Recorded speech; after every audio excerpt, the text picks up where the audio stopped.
ನಿಜ ಹೇಳಬೇಕು ಅಂದ್ರೆ ನಮ್ಮ ಇತಿಹಾಸದಲ್ಲಿ ಕೆಲವು ಹೆಸರುಗಳಿರುತ್ತವೆ. ಅವುಗಳನ್ನು ಕೇಳಿದಾಗ ಜೋರಾಗಿ ಮಾತನಾಡಬೇಕೆನಿಸೋದಿಲ್ಲ, ಆದರೆ ಸ್ವಲ್ಪ ಮೌನವಾಗಬೇಕು ಅನಿಸುತ್ತದೆ. ಅಂಥ ಒಂದು ಹೆಸರು ಜಗಜ್ಯೋತಿ ಬಸವಣ್ಣ, ಬಸವೇಶ್ವರರು. ಕರ್ನಾಟಕದ ಕಲ್ಯಾಣದ ಸಮೀಪದ ಬಾಗೇವಾಡಿ ಎಂಬ ಸಣ್ಣ ಊರಲ್ಲಿ ಜನಿಸಿದವರು. ಆದರೆ ಅವರ ಯೋಚನೆಗಳು ಒಂದು ಊರಿಗೆ ಸೀಮಿತವಾಗಿರಲಿಲ್ಲ, ಅವು ಸಂಪೂರ್ಣ ಸಮಾಜಕ್ಕೆ ಸೇರಿದ್ದವು.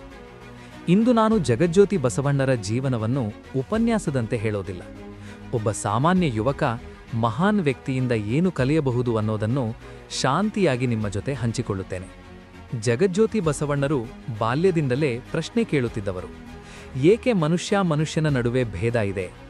ಏಕೆ ಕೆಲಸ ಮಾಡುವವನಿಗೆ ಗೌರವ ಇಲ್ಲ? ಇವು ಪುಸ್ತಕದ ಪ್ರಶ್ನೆಗಳಲ್ಲ, ಬದುಕಿನ ಪ್ರಶ್ನೆಗಳು. ಅವರ ಜೀವನ ನೋಡಿ ಎಂದ್ರೆ ಅದು ಅಧಿಕಾರದ ಹಂಬಲವಲ್ಲ, ಅದು ನ್ಯಾಯದ ಹುಡುಕಾಟ. ಜಗಜ್ಯೋತಿ ಬಸವಣ್ಣರು ಹೇಳಿದ ಅತಿ ಸರಳ ಆದರೆ ಅತಿ ಆಳವಾದ ಮಾತು ಕಾಯಕವೇ ಕೈಲಾಸ. ಅಂದ್ರೆ ನೀನು ಮಾಡುವ ಕೆಲಸವೇ ನಿನ್ನ ಪೂಜೆ. ಇದನ್ನು ನಾವು ಇಂದಿನ ನಮ್ಮ ಜೀವನದಲ್ಲಿ ನೋಡಿದ್ರೆ, ನಾವು ಯಾರನ್ನಾದರೂ ನೋಡಿದಾಗ ಅವನು ಏನು ಮಾಡ್ತಾನೆ ಅಂತ ಮೊದಲು ಕೇಳ್ತೀವಿ. ಆದರೆ ಬಸವಣ್ಣರು ಕೇಳಿದ್ದು, ಅವನು ತನ್ನ ಕೆಲಸವನ್ನು ಎಷ್ಟು ಸತ್ಯವಾಗಿ ಮಾಡ್ತಾನೆ. ಒಬ್ಬ ಸ್ವಚ್ಛತಾ ಕಾರ್ಮಿಕನ ಕೆಲಸವೂ ಪವಿತ್ರವೇ, ಒಬ್ಬ ಅಧಿಕಾರಿ ಮಾಡುವ ಕೆಲಸವೂ ಪವಿತ್ರವೇ. ಶ್ರಮಕ್ಕೆ ಗೌರವ ಕೊಟ್ಟವನು ಜಗಜ್ಯೋತಿ ಬಸವಣ್ಣ. ಜಗಜ್ಯೋತಿ ಬಸವಣ್ಣರಿಗೆ ಜಾತಿ ಅನ್ನೋದು ಒಂದು ಗೋಡೆ. ಆ ಗೋಡೆಯನ್ನೇ ಅವರು ಮುರಿದರು. ಅವರ ದೃಷ್ಟಿಯಲ್ಲಿ ಎಲ್ಲರೂ ಒಂದೇ. ಇದು ಕೇವಲ ಮಾತಲ್ಲ, ಅವರು ಬದುಕಿನಲ್ಲಿ ಮಾಡಿ ತೋರಿಸಿದರು. ನಮ್ಮ ಜೀವನದಲ್ಲಿ ನಾವು ಯಾರನ್ನಾದರೂ ಕಡಿಮೆ ಎಂದು ನೋಡಿದರೆ ಅದು ಅವರ ತಪ್ಪಲ್ಲ, ಅದು ನಮ್ಮ ಒಳಗಿನ ಅಹಂಕಾರ. ಜಗಜ್ಯೋತಿ ಬಸವಣ್ಣರು ನಮ್ಮ ಅಂತರಂಗವನ್ನೇ ಬದಲಾಯಿಸಲು ಪ್ರಯತ್ನಿಸಿದವರು. ಜಗಜ್ಯೋತಿ ಬಸವಣ್ಣರ ಭಕ್ತಿ ಕಲ್ಲಿನೊಳಗೆ ಸಿಕ್ಕಾಗಿಕೊಂಡಿರಲಿಲ್ಲ.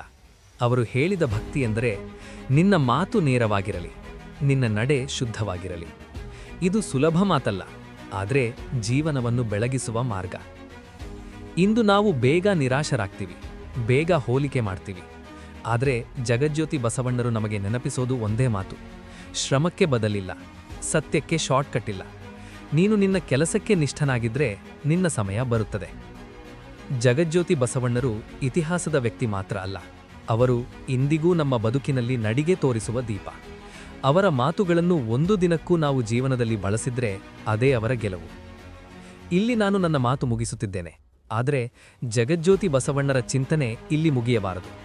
ನಿಮ್ಮ ಜೀವನದಲ್ಲಿ ಯಾವ ಮಹಾನ್ ವ್ಯಕ್ತಿಯ ಮೌಲ್ಯಗಳು ನಿಮ್ಮನ್ನು ಒಳಗಿಂದ ಬದಲಾಯಿಸಿವೆ? ಅವರ ಹೆಸರು ಕಾಮೆಂಟ್ಸ್ನಲ್ಲಿ ಬರೆಯಿರಿ. ಮುಂದಿನ ವಿಡಿಯೋದಲ್ಲಿ ಅವರ ಜೀವನದಿಂದ ನಾವು ಕಲಿಯಬಹುದಾದ ಪಾಠಗಳನ್ನು ನಿಮ್ಮ ಜೊತೆ ಹಂಚಿಕೊಳ್ಳುತ್ತೇನೆ. ನಾವು ಒಟ್ಟಿಗೆ ಕೇಳೋಣ, ಒಟ್ಟಿಗೆ ಕಲಿಯೋಣ, ಮತ್ತೆ ಒಟ್ಟಿಗೆ ಬೆಳೆಯೋಣ. ಇಲ್ಲೇ ಇರಿರಿ, ಬದುಕು ಕಲಿಯುತ್ತಲೇ ಇರೋಣ.